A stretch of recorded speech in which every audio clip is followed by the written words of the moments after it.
الله الرحمن الرحيم.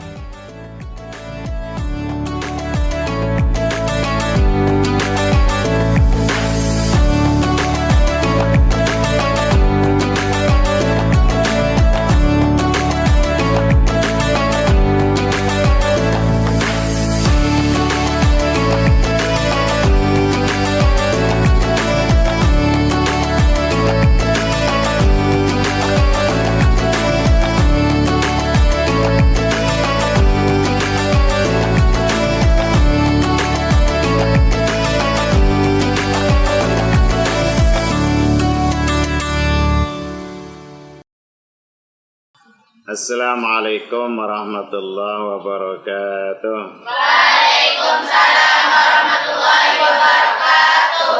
Bismillahirrahmanirrahim. Alhamdulillahi rabbil alamin. Wassalatu wassalamu ala asyrafil anbiya wal mursalin Sayyidina Muhammadin wa ala alihi wa sahbihi ajma'in. Amma ba'du. Rabbi shrah li sadri wa yassir li amri wa hlul 'uqdatam min lisani yafqahu qawli. Subhanaka la ilma lana illa ma 'allamtana innaka antal 'alimul hakim. La haula wa la quwwata illa billahil 'aliyyil 'azim. Anak-anakku sekalian, para santri dan santriwati berbahagia. Pertama mari kita ucapkan syukur alhamdulillah kehadirat Allah SWT. Dimana pada malam ini dengan berkat istimewa Allah kita semua dianugerahi nikmat kesehatan dan kesempatan sehingga dapat bermuajahah sekaligus bersilaturahmi dalam acara rutin kita, yaitu acara pengajian setiap malam Rabu. Salat masalam mari kita layangkan kepada junjungan alam Nabi besar kita Muhammad sallallahu alaihi wasallam. Untuk berkahnya pengajian kita ini, mari kita awali dengan bersama-sama kita membaca umur kitab Al-Fatihah. Alhamdulillah.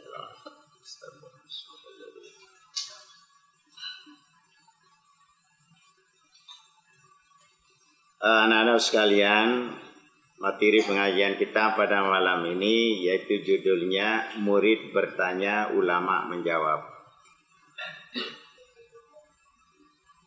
Sekali lagi, judulnya Murid Bertanya, Ulama Menjawab. Ada seorang yang bertanya, pertanyaannya begini: wajibkah bagi umat Islam mengikuti salah satu dari 4 mazhab? Ini pertanyaan. Wajibkah bagi umat Islam mengikuti salah satu dari 4 mazhab? Ulama menjawab, pada masa sekarang ini wajib bagi umat Islam mengikuti salah satu dari 4 mazhab yang tersohor, dan mazhabnya telah dikodifikasikan atau di dalam bahasa Arabnya mudawwan. 4 mazhab itu ialah 1. Jadi hukumnya wajib kita bermazhab salah satu daripada 4 mazhab itu. Siapa mazhab yang sudah diakui itu di dalam Islam dan dunia Islam? Ada 4 mazhab. Yang pertama namanya mazhab Hanafi, yaitu mazhabnya Imam Abu Hanifah An-Nu'man bin Thabit. Dia Imam Hanafi, nama lengkapnya Nu'man bin Thabit. Beliau ini lahir di Kufah pada tahun 80 Hijriah dan meninggal pada tahun 150 Hijriah. Ini mazhab yang paling tertua, yaitu mazhab Imam Hanafi. Yang kedua mazhab Maliki, yaitu mazhabnya Imam Malik bin Anas bin Malik. Beliau lahir di Madinah pada tahun 90 Hijriah dan meninggal pada tahun 179 Hijriah. Ini pernah Imam Syafi'i belajar sama Imam Maliki. Yang ketiga mazhab Syafi'i, yaitu mazhabnya Imam Abu Abdullah bin Idris bin Syafi'i. Itu lama lengkapnya Imam Syafi'i. Abu Abdullah bin Idris bin Syafi'i. Beliau lahir di Gaza pada tahun 150 Hijriah. Jadi pada waktu wafatnya Imam Hanafi, baru lahir Imam Syafi'i. Meninggal pada tahun 204 Hijriah. Kemudian yang keempat mazhab Hambali, yaitu mazhabnya Imam Ahmad bin Hambal, lahir di Marwaz. Nama tempatnya lahirnya di Marwaz pada tahun 164 Hijriah dan meninggal pada tahun 240 Hijriah. Pernah belajar Imam Hambali ini kepada Imam Syafi'i. Nah, apakah ada dalilnya itu kita disuruh untuk bermadhab kepada salah satu daripada yang empat?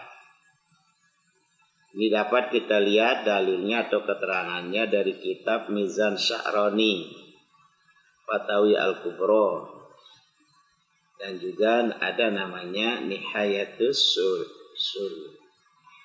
Ini nama kitab-kitab yang menyuruh kita untuk bermadhab salah satu daripada yang empat ini. Kenapa perlu bermadhab? Karena kita tidak mampu untuk menggali hukum sendiri. Harus kita bertaklid salah satu daripada mazhab yang empat ini. Nah, di dalam Mizan Sya'rani nasnya kana Sayyidi al-Khawasi rahimahullah idza sa'alahu insanun an taqyidi bi madhhabi muayyanil am hal huwa wajibun aw la. Ini pertanyaan, apakah wajib kita bermazhab atau tidak? Yaqulu lahu yajibu alayka taqyid bi madhhabi.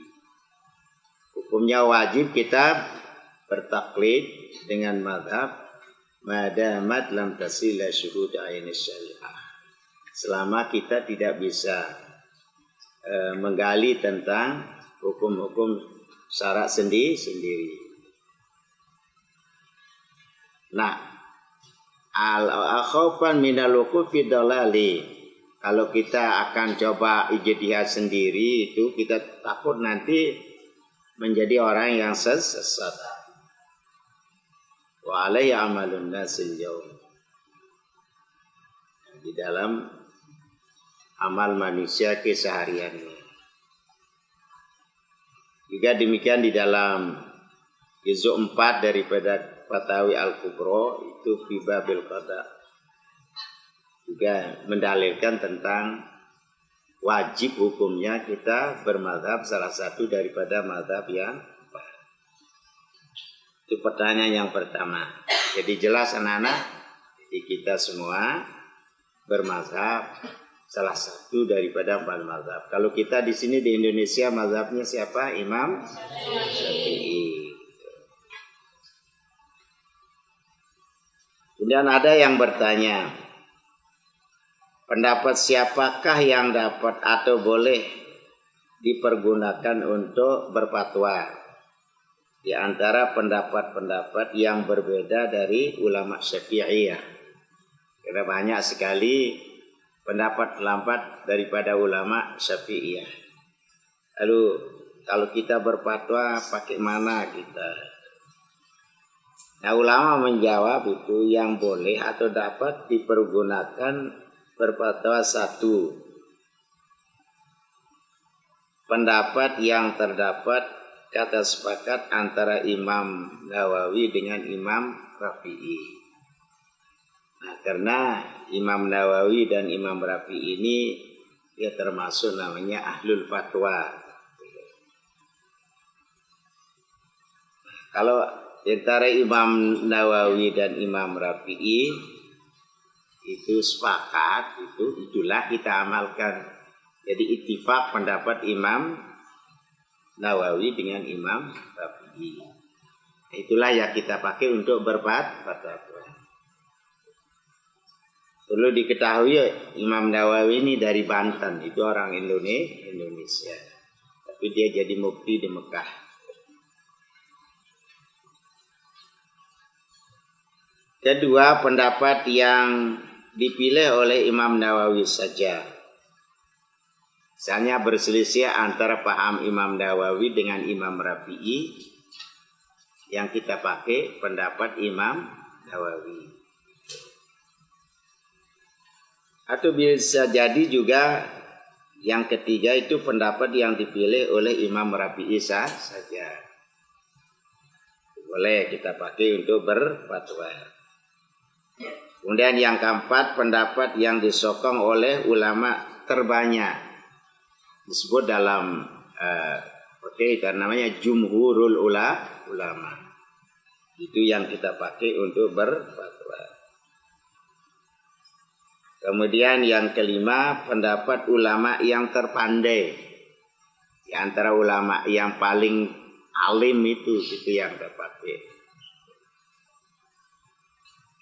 Kemudian yang keenam, pendapat ulama yang paling warok. Perlu diketahui warok itu ada 3, saya bilang itu warok itu. Menjaga diri sebenarnya itu arti warok itu.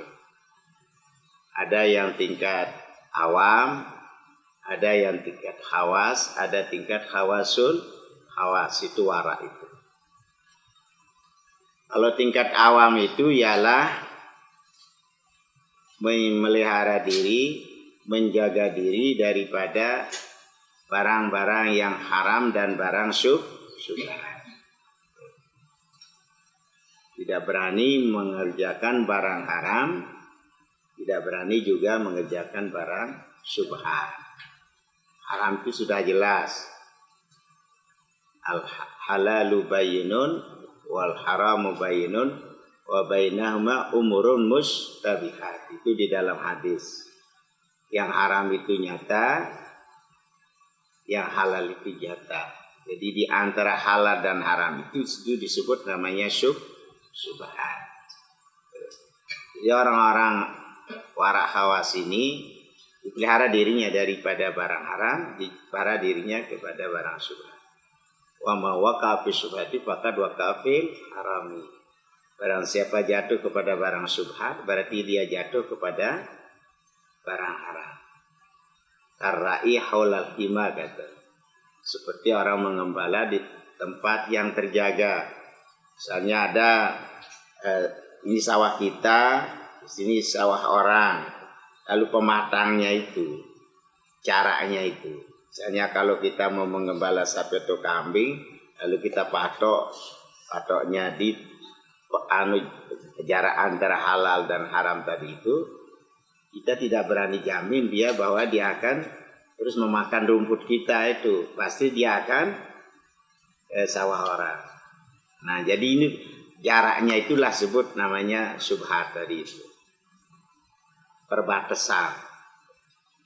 Jadi orang-orang warak khawas itu tidak mau jatuh kepada perbuatan haram, jatuh kepada perbuatan syubhat. Nah, ulama-ulama seperti ini, yang waraknya tadi seperti itu, Mungkin ada ulama sama pintarnya sama, tapi waraknya kurang. Kita pilih yang lebih wara.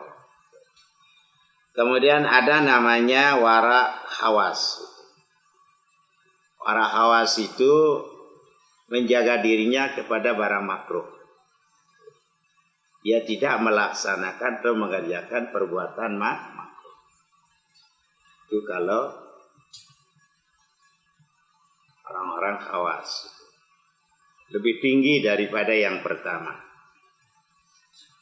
Apa saja yang makruh? Kalau di sini yang makruh biasa apa itu? Rokok ya. Rokok. Kadang-kadang juga memelihara ini barang makruh, meninggalkan barang sunat ya, dalam ibadah. Dalam ibadah kalau kita tinggalkan sunat hayat itu hukumnya makruh.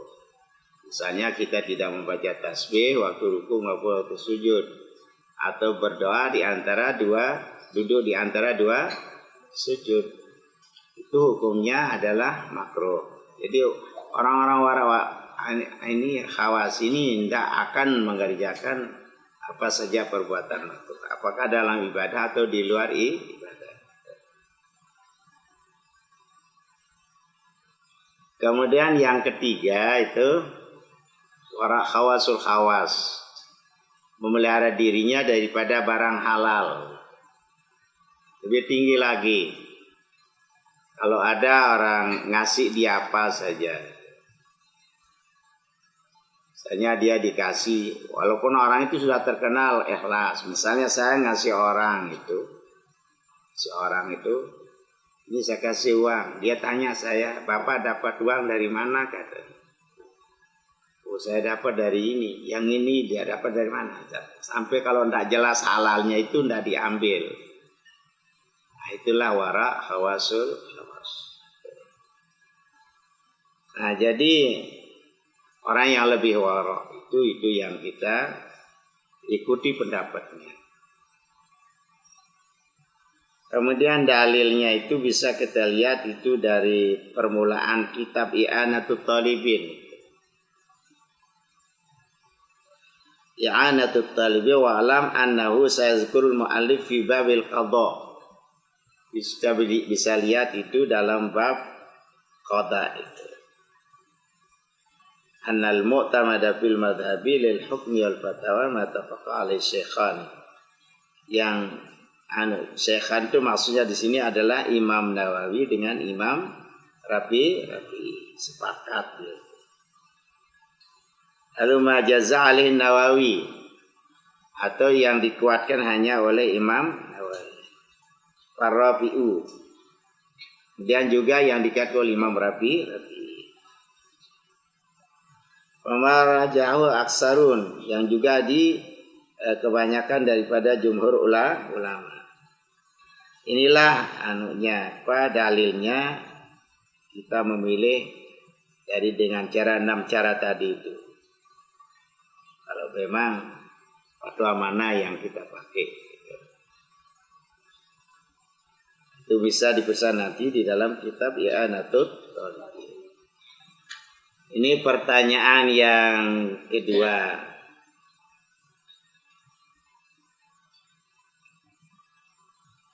Kemudian yang ketiga, bolehkah hakim memberikan keputusan dengan menggunakan pendapat kedua atau al-qaulu tsani dalam masalah syikok atau perselisihan antara suami istri?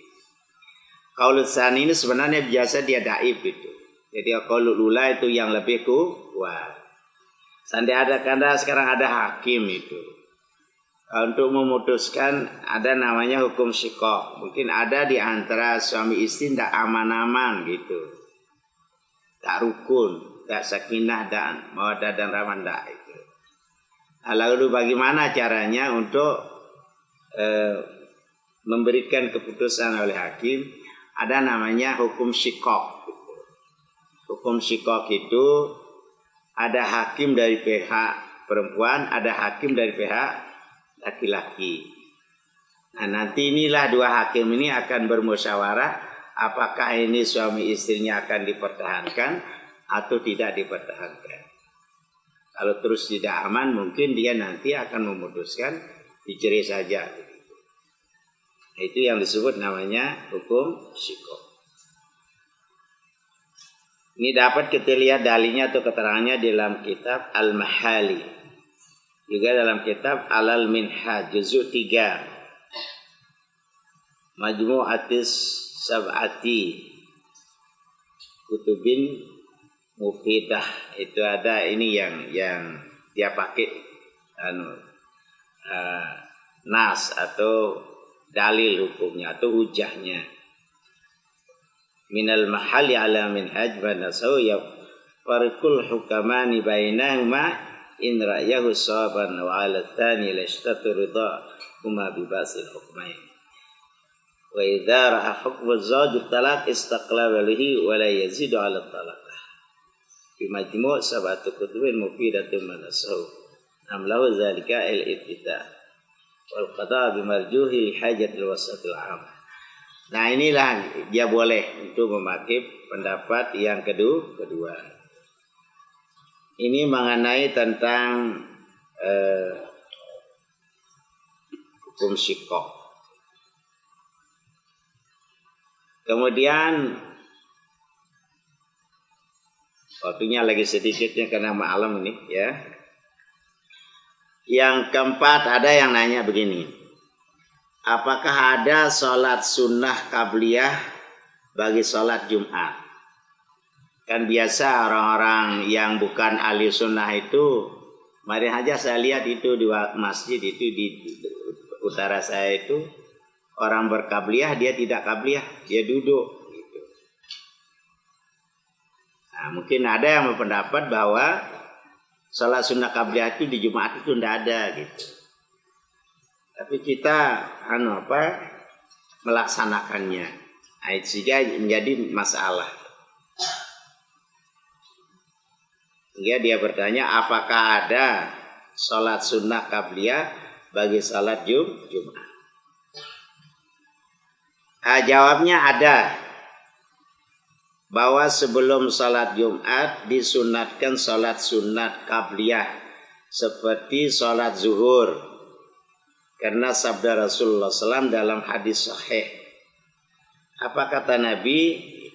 Bisa kita lihat itu dalilnya di dalam kitab Al-Qurdi. Kitab Imam Al-Qurdi Al-Fadal. Al-Fadal itu. Nah di sini disebutkan kama qalahul Iraqi. Sebagaimana kata Al-Iraqi. Annahu sallallahu alaihi wasallam kana yusalli qablaha arba'an. Adalah Nabi sholat qabliyah itu 4 rakaat. Ini disamakan dengan sholat sunat zuhur.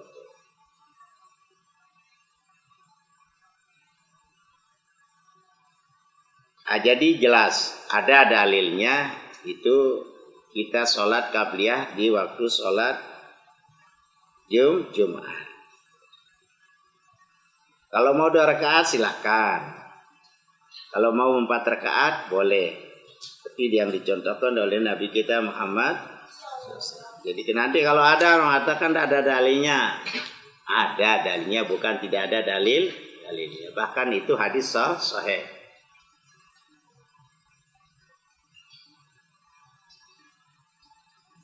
Kemudian yang kelima, bolehkah menggunakan hasil dari zakat untuk mendirikan masjid? Mendirikan madrasah-madrasah atau mendirikan pondok-pondok atau mendirikan asrama-asrama, karena itu semua termasuk sabilillah sebagaimana dikutipkan oleh Imam Al-Kafali. Ini kan banyak sekali yang sedang berlaku sekarang. Saja zakat fitrah dikatakan nih fitrah ke masjid katanya. Apakah boleh itu kita gunakan seperti itu? Ini pertanyaan. Ulama mengatakan tidak boleh. Karena yang dimaksud dengan sabilillah ialah mereka yang berperang dalam sabilillah. Adapun kutipan Imam Al-Kafali itu adalah dhaif, katanya telah lemah. Jadi di sini pendapat pertama mengatakan tidak boleh. Pendapat yang kedua mengatakan boleh. Kita lihat di dalam kitab Rahmatul Ummah dan tafsir Al-Mundhir juz 1. Tafsir Al-Munir bukan Munzir ya. Ada nama Munzir nih. Ya, tafsir Munir namanya. Nah, ini saya punya kitabnya, kitab Rahmatul Ummah ini. Qala fi Rahmatil Ummah, di dalam kitab Rahmatul Ummah ada wattafaqu ala manil ikhraj li bina'i masjid aw takfinil mayyit. Ittifaq ulama melarang mengeluarkan atau membangun masjid atau membelikan kafan orang mati dari hasil zakat. Wa fi juzil awal bi tafsiril Munir man nasahu. Tapi ada dalam juzuk pertama tafsir Al-Munir mengatakan wa nukilal Kafali, dipindahkan dari pendapat Imam Kafali ambadil fuqaha, sebagian daripada ulama fikih, innahum ajazu, mereka itu membolehkan misalnya zakat atau apa digunakan untuk membangun masjid atau pondok. Wa sarafas sadaqati, dan mentasarufkan zakat atau sedekah ila jami wujuhil khair, kepada semua arah kebaikan. Min takfinil mauta, misalnya dibelikan untuk kapan orang mati. Wa binaul husun, atau dia membangun benteng. Imaratul masjid atau untuk meramaikan masjid. Ya anna qulu ta'ala fisabilillah amun fil kulli. Karena Imam Ghazali mengatakan, firman Allah mengatakan fisabilillah itu umum secara keseluruhan. Nah, ini mengenai tentang membangun dengan hasil apa tadi? Zakat. Jadi yang pertama tidak membolehkan, pendapat yang kedua itu Imam Ghazali membolehkan.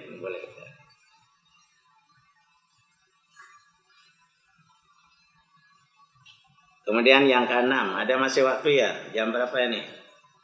Jam 10 kurang 15.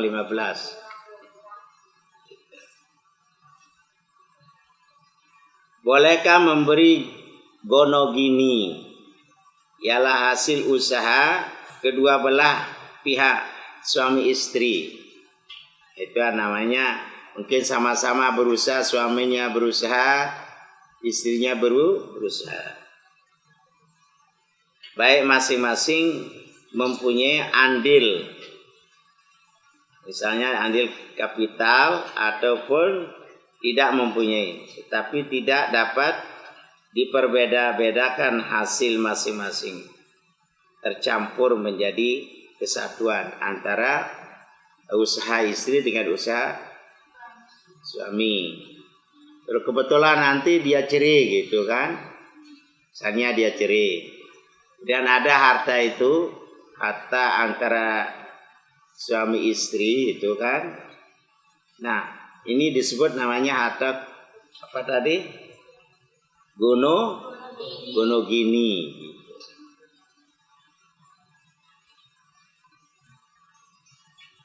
Muktamar memutuskan bahwa memberi gonogini ini boleh menurut yang diterangkan dalam Hamish Kitab Sarkawi.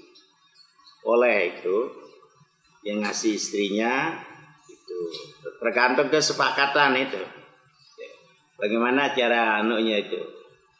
Jadi di dalam hukum tidak seperti warisan. Kalau warisan itu kan sudah jelas itu. Ada yang dapat 1/6, 1/8 dan sebagainya. Tapi kalau harta guru gini nanti musyawarah aja itu.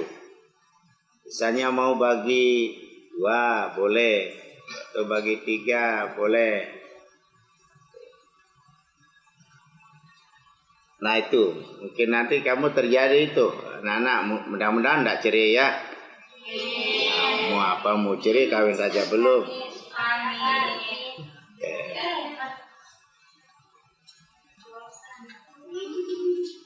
Fi Ahmad Syarkawi ala tahrir fi bab syirk Ahmad Nasaw qar'un. Idza hasala al-ishtirak fi lam mati ba'da baina abi wa ummi baina abi waladihi wa yana bayyina wa akhawaini fa in kana li kulli mata'in aw lam yakul li ahadihima mata wa kisab fa in tamayyaza fa kullu taswi wala istilahan fa in kana nama mimma ihdahuma idza hafal lilahu walil baqina li ujrati walau bil ghaini li wujudil istirak. Nah itu boleh dia itu untuk meminta harta gunung gini gitu. Enggak tahu nama harta gunung gini anak-anak, sama-sama usaha. Nanti kita lanjutkan ini ya. Ya kebetulan ini kita belajar hukum ya. Yang kesehariannya itu alhamdulillah ini lengkap di sini dalam kitab ini. Ini namanya Ahkamul Fuqaha. Ya, sudah selesai ya. Mari kita baca kafaratul majalis. Ayo sama-sama. Bismillahirrahmanirrahim. Subhanallahumma wa bihamdika asyhadu an la ilaha illa anta wa la syarika lak astaghfiruka wa atubu ilaik. Subhanallahumma wa bihamdika asyhadu an la ilaha illa anta wa la syarika lak astaghfiruka wa atubu ilaik. Subhanallahumma wa bihamdika asyhadu an la ilaha illa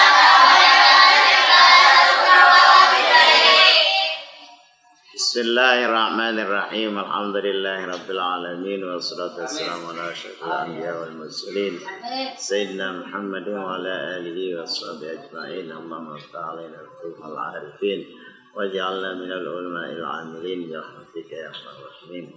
Allahumma 'allimna ma yanfa'una wanfa'na bima 'allamtana. Allahumma zidna ilman warzuqna.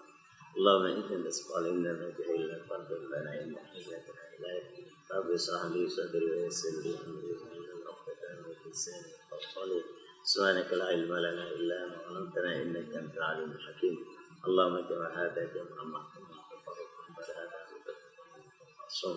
Allahumma ighfir lana dhunubana wa li walidayna warhamna kama rabbayana shaghira li jami'il mu'minina wal muslimin wal muslimat al-ahya'i minhum rabbana atina fid dunya hasanah wa fil akhirati hasanah يا عزيز يا غفور يا رب العالمين صلى الله عليه وسلم الحمد لله رب العالمين. الفاتحة.